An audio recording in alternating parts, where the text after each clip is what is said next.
Instant classic between the Knicks and Cavs in Game 1. Cleveland was up by as many as 22 midway through the fourth, but Jalen Brunson doesn't want to see a loss in Game 1 there. Gets the floater. How about Mikal Bridges in the corner? He nails a three to make it a three-point game. Knicks down 3. OG Anunoby to Landry Shamet. And he gets the friendly bounce. The Garden's going crazy now. 2-point game.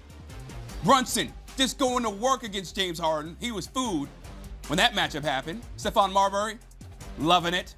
So we're tied at 1-1 going into OT. Then Shamet to make it a 9-point lead for the Knicks. Again, they were down by as many as 22 in the fourth.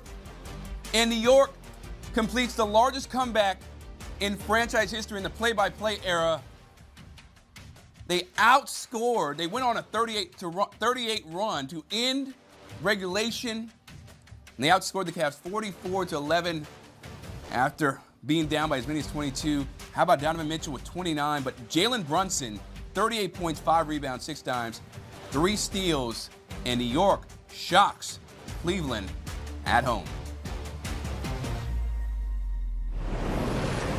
Time now to welcome in CBS Sports NBA analyst John Gonzalez and NBA champ and former NBA Coach of the Year Avery Johnson. And y'all, we got classics, right? Going to OT in both the East and Western Conference Finals. The Knicks, they look dead in the water, right? Down 22 midway through the fourth, and then Jalen Brunson takes over. John, I'll start with you. How did they pull off this comeback? Well, okay, so the Knicks, for how bad they looked in the first 3 quarters, we should remember that during the regular season, they had the best fourth quarter defense in the NBA and the best fourth quarter point differential in the NBA. And tonight that served them really well, right? Because they're down 22 with 7.5 minutes left in the game. And you're thinking they're cooked. They've been off for too long. They couldn't find their rhythm. They couldn't find a shot from outside. And then they mount the second largest fourth quarter comeback in NBA playoff history and the largest in franchise history. Jalen Brunson really got going. He looked excellent. Took him a second, right? But then when he finally got going, he looked like Jalen Brunson. And what happened in the fourth quarter and overtime was apparent to everybody. And I'm interested to hear what Avery has to say about this, because Jalen Brunson went right at James Harden.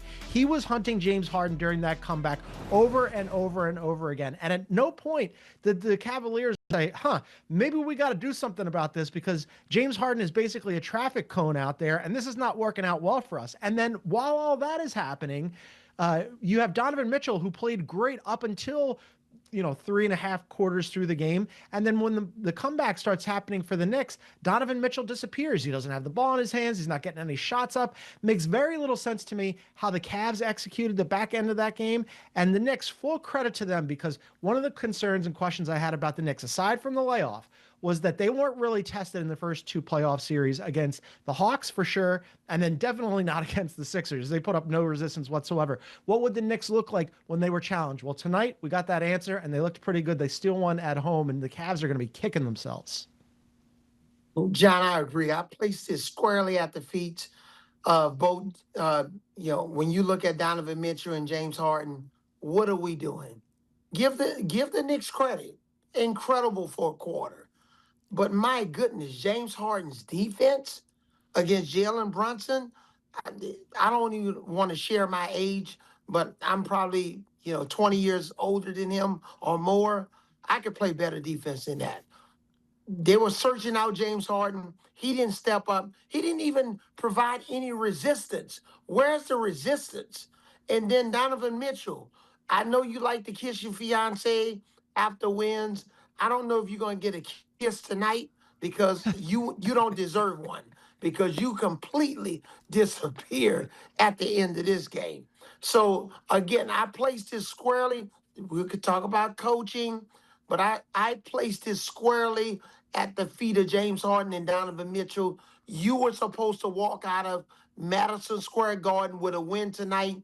Your team was in rhythm pretty much throughout the game. The Knicks were off for 9 to 10 days. They were lethargic until they kicked it in until the fourth quarter. I may have to change my pick. I had the Cavs winning in 7 games. I'm not sure right now with them losing this game tonight. Wow. Okay. All right. So that really shook you up. And it is fitting, right, that Knicks make this comeback down by as many as 22. Because last year, right, They choked the game against the Pacers. They were up by as many as 14, and they blew that lead. We all know what happened. Tyrese Halliburton, and they win in overtime. So now, a little bit of poetic justice. But, Coach, you talked about it, right?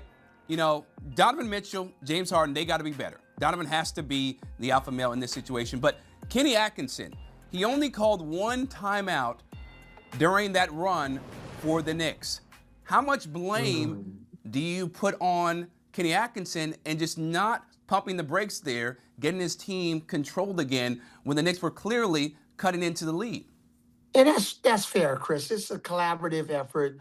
But coaches know their teams. With some of my younger teams, I'm probably gonna call a timeout or two. Some of my older teams, I'm not gonna call a timeout. So it's not just the Eastern Conference Finals, Chris. It's the whole body of information throughout the season that he's referring to. So again, if he had to do all over again, maybe he'll call a timeout.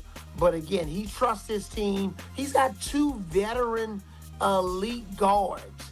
All right, so he's thinking, look, they can problem solve. We'll figure it out. But at the same time, if they're in the same situation in Game 2 in the East Conference Finals, maybe he'll call a timeout. Yeah, but at the end of the day, you have to get Donovan Mitchell involved. Donovan, you got to call out. You got to be like, look, give me the ball when you're playing that well, and that just didn't happen down the stretch. So as we look ahead to Game 2, John, how did the Cavaliers rebound and make sure there's not a snowball effect where they go down 2-0 to New York? Yeah, I mean, that's something to be concerned about, right? Because they had that game locked up for 3.5 quarters, and you're thinking, okay, they went from not being able to win on the road at the beginning of the playoffs to winning Game 5 and Game 7 in Detroit to looking like they're going to win Game 1 from deep, and they missed 11 free throws, and some of that was the hack-a-Mitch strategy. But on a night when all these things really were stacked up for the Cavs are going to come away from this thinking to themselves, how did we lose this game? And we really hope it doesn't happen again in Game 2, because if it does, that might be it. Yeah, and it would be very dark times for Cleveland. Coach, I'll ask